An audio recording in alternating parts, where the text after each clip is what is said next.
नमस्कार साथियों, आप सबका हमारे YouTube चैनल पर स्वागत है। प्राचीन भारत के इतिहास के अंतर्गत आज जो टॉपिक चल रहा है वो है पुष्यभूति वंश या वर्धन वंश। सबसे पहले पुष्यभूति वंश के इतिहास के जानकारी के प्रमुख स्रोतों के बारे में जानेंगे कि पुष्यभूति वंश या वर्धन वंश के इतिहास के जानकारी के प्रमुख स्रोत कौन कौन से हैं। तो बता दें, बाणभट्ट का हर्षचरित्र पहला है। बाणभट्ट का हर्षचरित्र, हेनसांग का यात्रा वृतांत, सीयू की हर्ष के अभिलेख,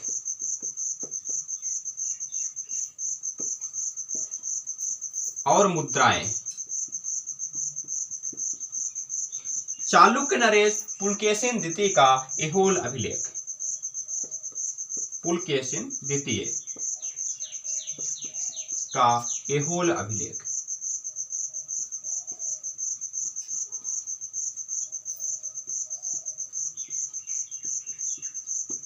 ठीक, तो पुष्यभूति वंश के इतिहास के जानकारी के प्रमुख स्रोत के रूप में बाणभट्ट का हर्षचरित्र, हेनसांग का यात्रा वृतांत, सीयू की हर्ष का अभिलेख और मुद्राएं, पुलकेशिन द्वितीय का ऐहोल अभिलेख प्रमुख हैं।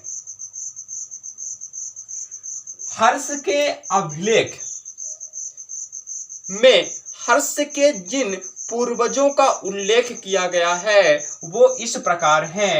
पहला है नरवर्धन। कौन है? नरवर्धन। दूसरा है आदित्यवर्धन।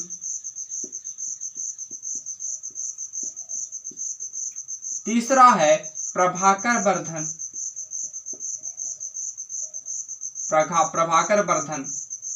चौथा है राज्यवर्धन।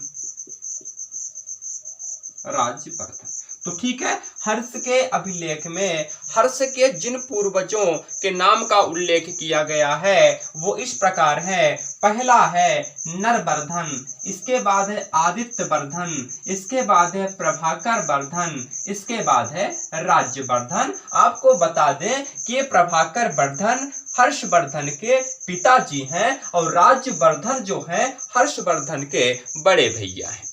जिनके बारे में हम आगे जानेंगे। बाणभट्ट के हर्षचरित्र से पुष्यभूति वंश का आदि पुरुष किसे माना गया है? तो बता दें कि पुष्यभूति वंश का आदि पुरुष पुष्यभूति को माना गया है। आदि पुरुष किसे माना गया है? पुष्यभूति को। आपसे पूछा जा सकता है कि पुष्यभूति वंश का आदि पुरुष कौन है? तो बताएंगे पुष्यभूति हैं और इन्हीं पुष्यभूति के नाम पर पुष्यभूति वंश का नाम पुष्यभूति वंश पड़ा। पुष्यभूति वंश का दूसरा नाम वर्धन वंश भी है। ठीक, अब आते हैं शासकों के क्रम में। कहाँ आते हैं? शासकों के क्रम में। शासकों के क्रम को जाने उससे पहले हम बता दें कि ये जो पुष्यभूति वंशी शासक हैं, जो पुष्यभूति वंशी शासक रहे हैं, ये सब प्रारंभ में गुप्तों के सामंत थे। कौन थे? गुप्तों के सामंत थे। इनकी प्रारंभिक राजधानी थानेश्वर थी। आगे चल करके पुष्यभूति वंश का पहला और स्वतंत्र शासक प्रभाकर वर्धन हुआ। कौन हुआ? प्रभाकर वर्धन। तो पुष्यभूति वंश का स्वतंत्र शासक कौन था? पहला स्वतंत्र शासक। तो बता दें कि पुष्यभूति वंश का पहला स्वतंत्र शासक प्रभाकर वर्धन था। प्रभाकर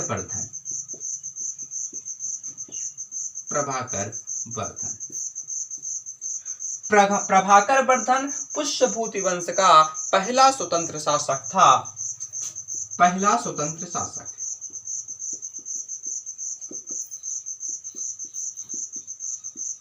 इसने कई उपाधियां धारण की थी, जैसे कि परमेश्वर, परम भट्टारक, परम भट्टारक। ठीक है, तो पुष्यभूति वंश का पहला स्वतंत्र शासक कौन था? प्रभाकर वर्धन था। इसने परमेश्वर एवं परम भट्टारक की उपाधियां धारण की थी। प्रभाकर वर्धन के 3 संतान थे। कितने संतान थी प्रभाकर वर्धन की? 3 संतान थी। 3 संतानें प्रभाकर वर्धन की 3 संतानें थी, जिनमें से एक पुत्री थी। क्या थी? एक पुत्री थी। 2 पुत्र थे। पुत्री सबसे बड़ी थी और इस पुत्री का नाम था राज्यश्री। क्या नाम था? राज्यश्री। 2 पुत्र थे, जिनमें से बड़े पुत्र का नाम था राज्यवर्धन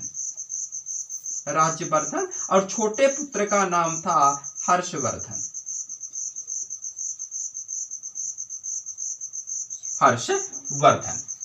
तो ठीक है, प्रभाकर वर्धन पुष्यभूति वंश का पहला स्वतंत्र शासक था, जिसने परमेश्वर एवं परम भट्टारक जैसी उपाधियां धारण की थी।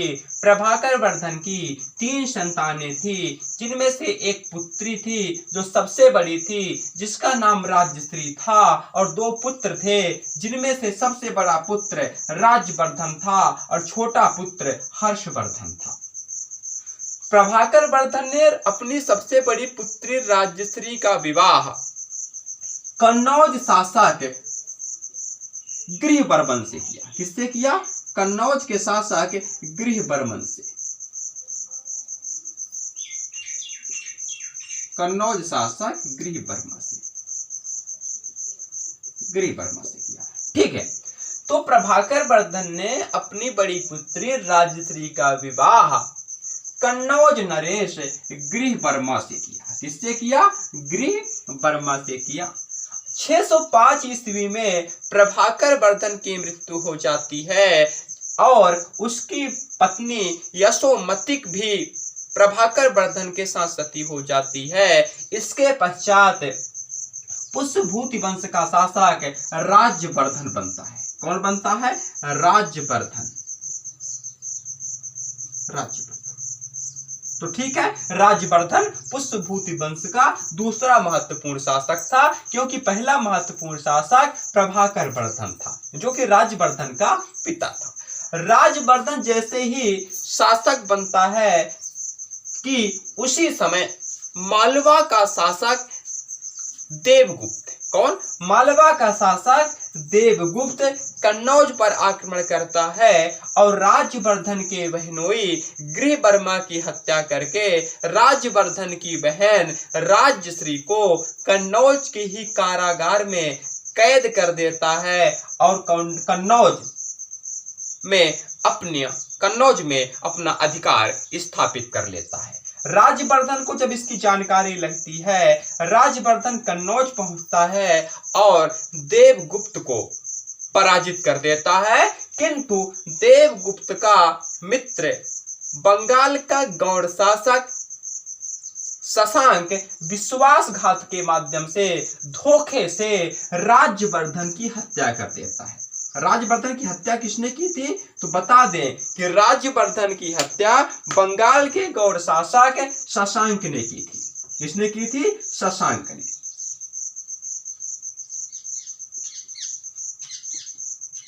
ये कौन था? बंगाल का गौड़ शासक था।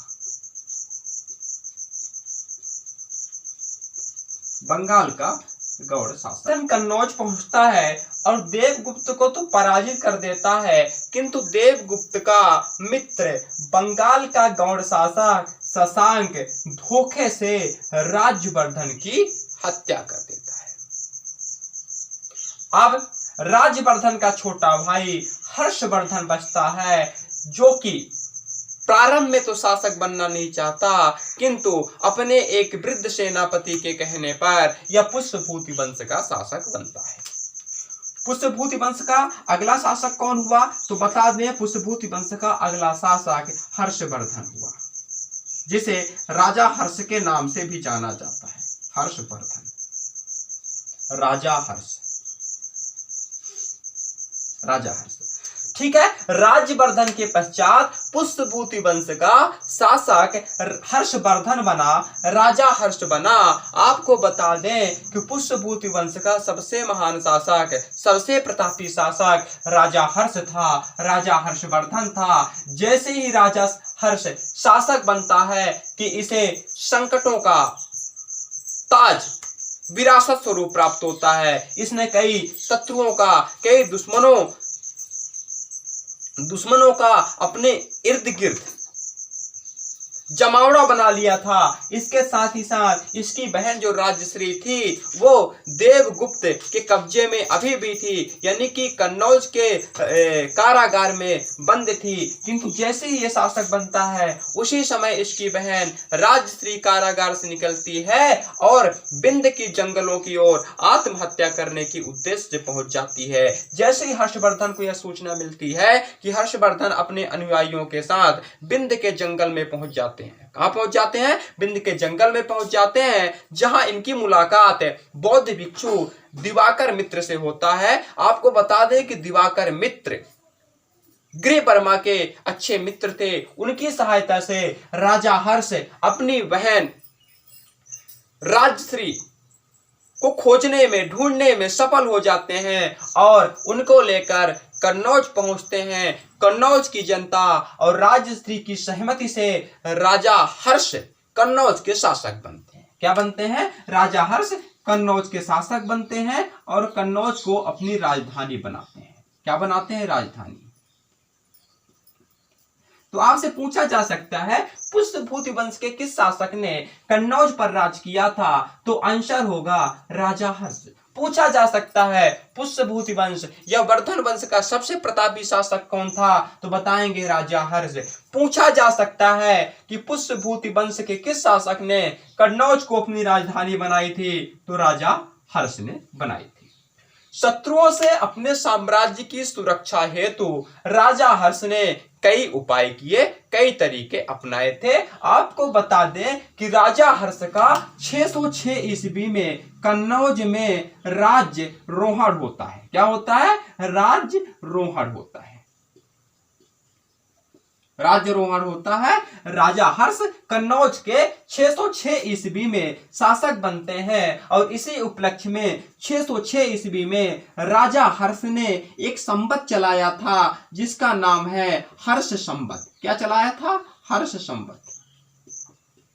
पूछा जा सकता है हर्ष ने हर्ष संवत की शुरुआत कब की थी? 606 ईस्वी में की थी। किसके उपलक्ष्य में की थी? 606 ईस्वी में कन्नौज के शासक बनने के उपलक्ष्य में की थी। राजा हर्ष ने अपना पहला आक्रमण मालवा के गुप्त वंश पर किया। कहां किया? मालवा के गुप्त वंश पर किया। मालवा का वही गुप्त वंश जिसका पहले शासक देवगुप्त था। मालवा के गुप्त वंश पर राजा हर्ष ने अपना पहला आक्रमण किया। पहला आक्रमण कहां किया? मालवा पर, मालवा के गुप्त वंश पर, मालवा के गुप्त वंश पर। और मालवा के गुप्त वंश के सभी शासकों को पराजित करके गुप्त वंश के राज्य को राजा हर्ष ने अपने साम्राज्य में मिला लिया। क्या किया? देवगुप्त का जो साम्राज्य था, जो राज्य था, राजा हर्ष ने उसे अपने साम्राज्य में मिला लिया। इसके पश्चात राजा हर्ष ने गुजरात के वल्लभी राज्य पर आक्रमण किया। कहां किया? वल्लभी।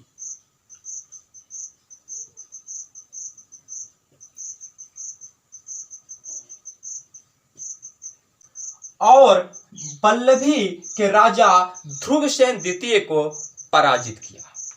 जब हर्ष ने वल्लभी राज्य पर आक्रमण किया था तो उस समय वहां का राजा ध्रुवसेन द्वितीय था। कौन था? ध्रुवसेन द्वितीय। ध्रुवसेन द्वितीय।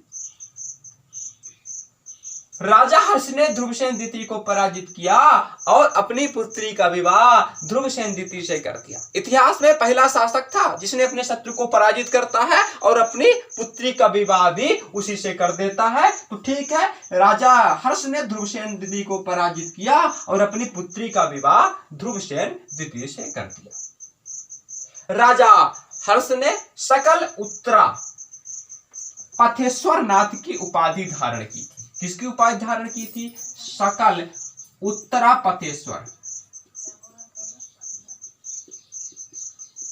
नाथ। और कौन सी उपाधि धारण की थी? शिलादित्य। तो ठीक है, राजा हर्ष ने सकल उत्तर पथेश्वर नाथ की उपाधि धारण की थी और शिलादित्य की उपाधि धारण की थी। बता दें कि राजा हर्ष को सकल उत्तरा पथेश्वर नाथ ऐहोल अभिलेख में कहा गया है। किसमें कहा गया है? चालुक्य शासक पुलकेशिन द्वितीय के ऐहोल अभिलेख में हर्ष को सकल उत्तरा पथेश्वर नाथ कहा गया है। इसी ऐहोल अभिलेख से जानकारी मिलती है कि चालुक्य शासक पुलकेशिन द्वितीय ने राजा हर्ष को नर्मदा नदी के तट पर क्या किया था? पराजित किया था। राजा हर्ष मूल रूप से शैव धर्म के अनुयायी थे। किसके थे? शैव धर्म के अनुयायी थे, किंतु आगे चलकर हेनसांग के प्रभाव में आकर इन्होंने बौद्ध धर्म स्वीकार कर लिया था। बौद्ध धर्म स्वीकार कर लिया था। बौद्ध धर्म के महायान संप्रदाय के अनुयायी बने थे। राजा हर्ष के समय में चूंकि राजा हर्ष पुष्यभूति वंश या वर्धन वंश के सबसे महान शासक थे, सबसे प्रतापी शासक थे, तो इनके समय में पुष्यभूति वंश के साम्राज्य का सर्वाधिक विस्तार हुआ। आपको बता दें, राजा हर्ष के साम्राज्य का विस्तार उत्तर में पंजाब से लेकर दक्षिण में नर्मदा नदी के तट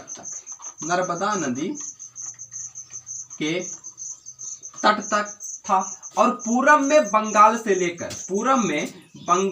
लेकर पश्चिम में मालवा तक था।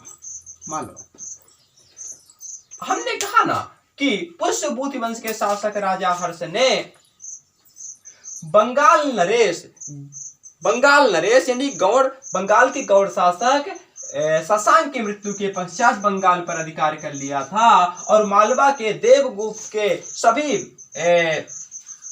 वंशों को यानी कि उसके अगली पीढ़ी को पराजित करके मालवा के संपूर्ण राज्य को अपने साम्राज्य में मिला लिया था। तो इस प्रकार पूरब में बंगाल से, पश्चिम में मालवा तक और उत्तर में पंजाब से दक्षिण में नर्मदा नदी के तट पर हर्ष के साम्राज्य का विस्तार था। हमने बताया हर्ष मूल रूप से शैव धर्म के अनुयायी थे, किंतु बाद में हेनसांग के प्रभाव में आकर इन्होंने बौद्ध धर्म के महायान संप्रदाय को स्वीकार कर लिया था। बौद्ध धर्म के अनुयायी बन गए थे, किंतु राजा हर्ष ने सभी धर्मों को संरक्षण प्रदान किया था। इनके शासनकाल में मूल रूप से महामोक्ष परिषद का आयोजन किया जाता था। किसका आयोजन किया जाता था? महामोक्ष परिषद का। महामोक्ष परिषद का आयोजन राजा हर्ष के शासनकाल में राजा हर्ष द्वारा प्रयागराज में कराया जाता था, प्रत्येक 5 वर्ष के अंतराल में। किसके अंतराल में? प्रत्येक 5 वर्ष के अंतराल में राजा हर्ष ने महामोक्ष परिषद का आयोजन प्रयागराज में करवाया था। महामोक्ष परिषद में भगवान शिव, बुद्ध और सूर्य की पूजा की जाती थी। राजा हर्ष ने अपने दरबार में कई प्रकांड विद्वानों को संरक्षण प्रदान कर रखा था, जैसे कि बाणभट्ट जो राजा हर्ष के दरबारी कवि थे, इन्होंने हर्षचरित्र, क्या भाई? इन्होंने हर्षचरित्र नामक ग्रंथ की रचना की, कादम्बरी नामक ग्रंथ की रचना की और चंडी शतक नामक ग्रंथ की रचना की थी। किसने? बाणभट्ट ने। किसने की थी भाई? बाणभट्ट ने की थी। चलिए, राजा हर्ष के दरबार में ही मयूर शर्मा नाम के भी एक विद्वान रहते थे, जिन्होंने सूर्य शतक एवं मयूर शतक नामक ग्रंथ की रचना की थी। आपको बता दें कि राजा हर्ष के शासनकाल में जो सबसे महत्वपूर्ण भाषा थी वो संस्कृत थी। कौन थी? राजा हर्ष के दरबार में या राजा हर्ष के शासनकाल में जो सबसे महत्वपूर्ण भाषा थी वो संस्कृत थी। राजा हर्ष के शासनकाल में कला, साहित्य के क्षेत्र में कला, साहित्य और शिक्षा के क्षेत्र में अत्यधिक उन्नति हुई। राजा हर्ष के शासनकाल में नालंदा विश्वविद्यालय शिक्षा की प्रमुख केंद्र रही। तभी तो हेनसांग जो चीनी यात्री था, भारत नालंदा विश्वविद्यालय में पढ़ने के लिए आता है। क्या करने के लिए आता है? पढ़ने के लिए आता है। बौद्ध धर्म के संबंध में जानकारियां जुटाने के लिए आता है। आपको बता दें, चीनी यात्री हेनसांग को यात्रियों का राजकुमार कहा जाता है। क्या कहा जाता है? यात्रियों का राजकुमार कहा जाता है। सोचिए हेनसांग का कितना प्रभाव रहा होगा, जिसने राजा जैसे हर्ष जैसे महान राजा को, जो कि पहले शैव धर्म का अनुयायी था, उसे बाद में बौद्ध धर्म से दीक्षित करता है, बौद्ध धर्म स्वीकार करवा देता है। ठीक है, तो ठीक है, राजा हर्ष के बारे में ये समस्त जानकारियां हमने देखी। राजा हर्ष का साम्राज्य विस्तार भी हमने देख लिया। अब आते हैं प्रमुख रचनाएं और लेखक में। हमने पहले बताया कि राजा हर्ष के दरबार में कई प्रकांड विद्वान रहते थे, तो देख लेते हैं कौन कौन सी रचनाएं किन किन लेखकों के माध्यम से राजा हर्ष के शासनकाल में रची गई। तो पहला है हर्ष चरित्र, जो प्रमुख रचना है वो है हर्ष चरित्र। फिर है कदंबरी। क्या है? कदंबरी। फिर कदंबरी के बाद है चंडी शतक। चंडी शतक। ये तीनों रचना मुख्य रूप से बाणभट्ट के हैं। कौन है? किनके हैं? बाणभट्ट के हैं। बाणभट्ट जो थे राजा हर्ष के दरबारी कवि थे। बाणभट्ट ने मुख्य रूप से हर्ष चरित्र, कादंबरी और चंडी शतक जैसे ग्रंथ की रचना की है। इसके बाद है सूर्य शतक, मयूर शतक। सूर्य शतक और मयूर शतक की रचना हर्ष के दरबार में रहने वाले संस्कृत भाषा के प्रकांड विद्वान मयूर शर्मन ने की थी। किसने की थी? मयूर शर्मा ने की थी। तो ठीक है, सूर्य शतक और मयूर शतक की रचना मयूर शर्मा ने की थी, जो राजा हर्ष के शासनकाल में एक प्रकांड विद्वान थे। इसके बाद राजा हर्ष भी संस्कृत भाषा के प्रकांड विद्वान थे और इन्होंने संस्कृत भाषा में ही रत्नावली, नागानंद, प्रियदर्शिका जैसे 3 नाटक ग्रंथों की रचना की है। नाटक ग्रंथ। ठीक है, राजा हर्ष की प्रमुख रचनाएं कौन कौन सी हैं? रत्नावली, नागानंद और प्रियदर्शिका। ये तीनों नाटक ग्रंथ हैं जो कि राजा हर्ष द्वारा संस्कृत भाषा में लिखी गई हैं। तो ठीक है, इस प्रकार पुष्यभूति वंश वर्धन वंश का अंत होता है। हमने पुष्यभूति वंश या वर्धन वंश के अंतर्गत महत्वपूर्ण जानकारियां जुटाई। दोस्तों, अगर आपको मेरी यह वीडियो, मेरा यह क्लास पसंद आया हो तो चैनल को सब्सक्राइब कर दीजिएगा और वीडियो को लाइक कर दीजिएगा। तो ठीक है दोस्तों, जय हिंद, जय भारत।